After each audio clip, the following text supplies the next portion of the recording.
Pemirsa, PPK Kalidoni hingga saat ini baru menyelesaikan rekapitulasi untuk surat suara Presiden dan DPR RI.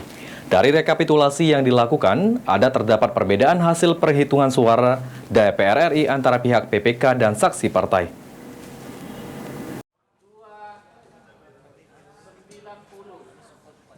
Dalam tahapan rekapitulasi, Panitia Pemilihan Kecamatan Kalidoni hingga saat ini sudah menyelesaikan rekapitulasi untuk surat suara Presiden dan DPR RI, kemudian akan dilanjutkan untuk penghitungan surat suara DPD RI.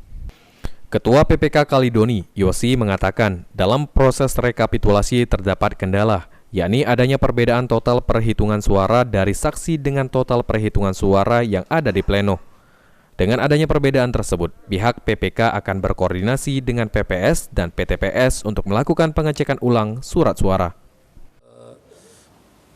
Rekap ini bisa jadi tidak sesuai atau tidak sama. Di situ kita akan cari titik temu di mana yang salah. Seperti itu kita akan lakukan pengecekan bersama saksi. Kalau yang di Kecamatan Kalidoni yang ada penghitungan ulang di sini karena ada kesalahan itu, Kak, seperti apa?